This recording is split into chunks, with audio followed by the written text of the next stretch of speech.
I, Maryam, are going to present a very humorous and funny play, Uncle Raman.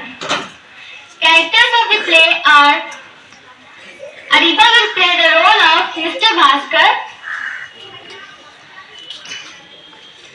Asya will play the role of Mrs. Bhaskar, Sadia will play the role of Walkman, Sharma will play the role of Uncle Raman, Busha will play the role of Postman, and Laiba will play the role of Sarita.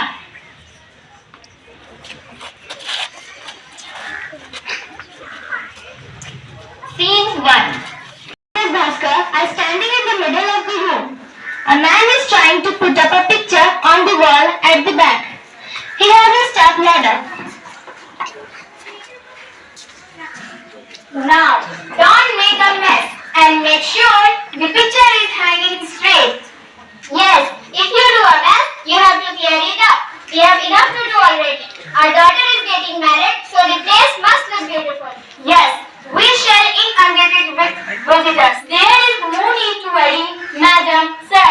I am putting up pictures every week. No problem. Always very clean work.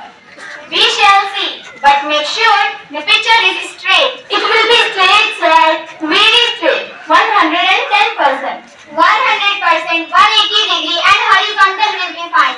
Degrees? Madam, I have no degrees, madam. And fine. I will get a fine. No, it's all right. It's all good. Just get on with the work. Subhashini, don't confuse him with your talks of degrees and fine and horizontal and whatnot. Let him do his work. The doorbell rings. Mrs. Bhaskar hurries out. She returns with a jolly man, wearing glasses and carrying a suitcase. Hello, GB. Old man, how are you? Why, hello, Uncle Raman. How good to see you. What brings you here? Did you not get any missive? I wrote last week. I have come to grace Sarita's waiting with my presents. But uncle, the wedding is not till the next month. Not to worry. I shall help with the preparations. Everything will be just fine. The workman who is now at the step ladder drops the hammer and gives Uncle Raman a nervous look. Be careful, man. That's a marble floor. You are trying to crack. Aha! I see. You are trying to put up a picture to beautify the place. Let me assist you with that. I am something of an expert when it comes to hanging pictures. He takes the hammer from the workman and climbs the ladder.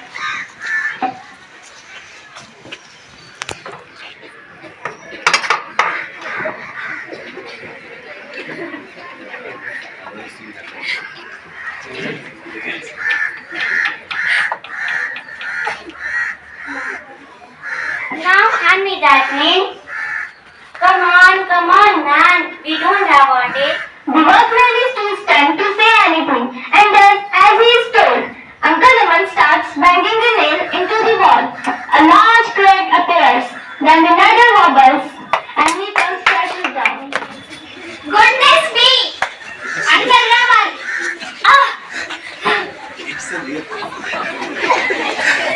Oh dear! Just look at the marble guys. It's cracked in half. Are you okay? Fine. That ladder is useless. I think I shall sit down for a little while. Oh dear, what you have done. I expect this is just... Whispering to his wife. Uncle Raman is helped to his feet. He goes to his suitcase, picks it up and heads for the door to the bedrooms. I think I shall have a wash and a rest. What time is lunch? Very soon, uncle. Very soon. We shall give you a call. Uncle Raman moves to the door. On the way, he knocks over a coffee table and a vase crashes to the floor. Mr. and Mrs. Bhaskar looked shocked. The workman is grinning.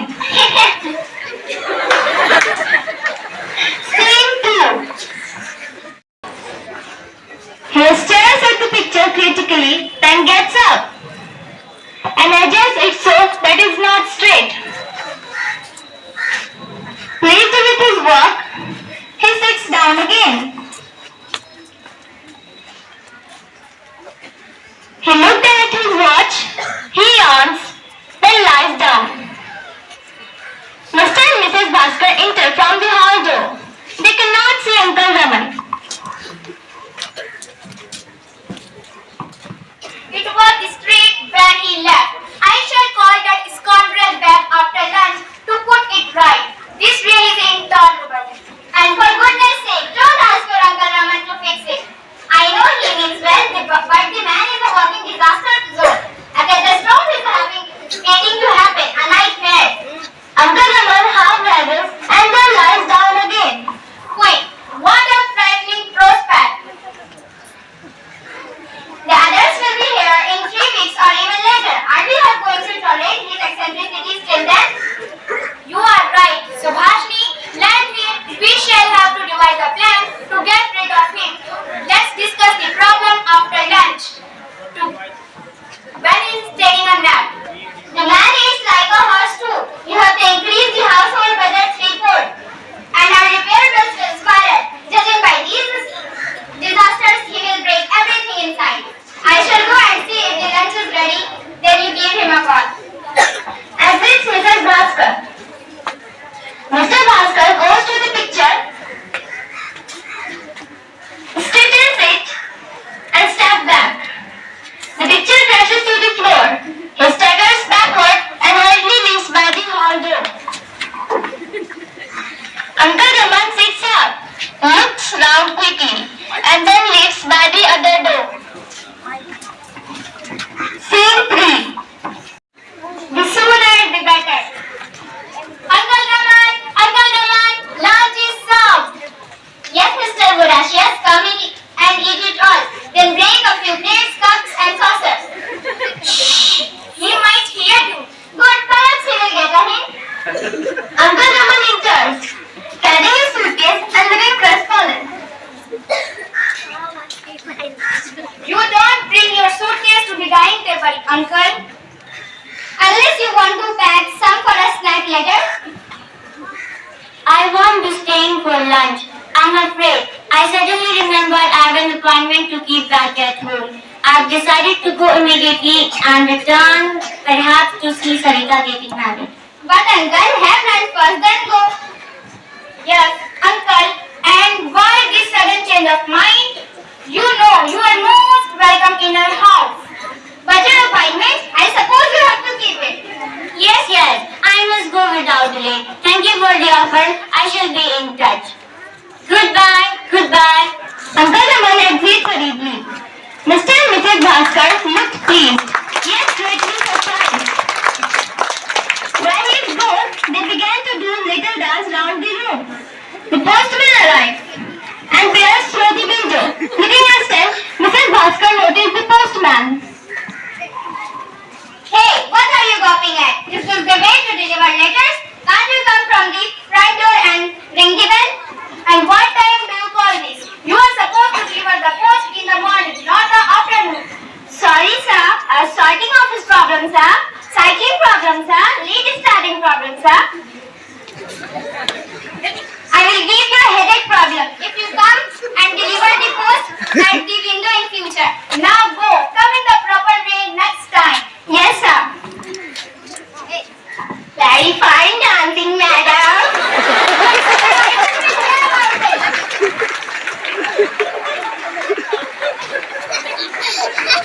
Oh, yeah. Letter from Uncle Raman. Open it. What does he say? Give me a second. Well.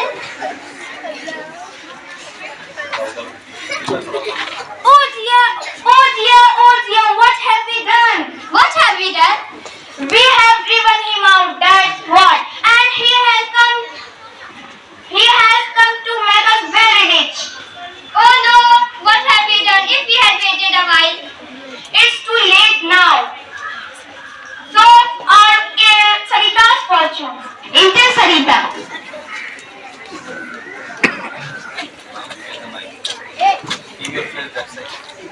Hello mom, hello dad, what's going on? Is lunch ready? I'm starving.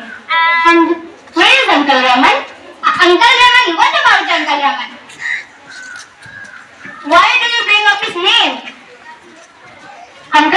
was here earlier. I met him this morning when he arrived. We had a long chat at the gate. He said he had come to stay till the wedding. Your uncle is not here. He came and he departed. He was in a hurry to go. Yes, he had an appointment to keep. An appointment? That's strange. It's alright. He'll be back for lunch. I'm sure he has a healthy appetite, hasn't he?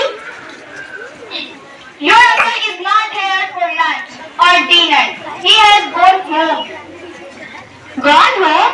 But he said he had come to stay till the wedding. What's going on?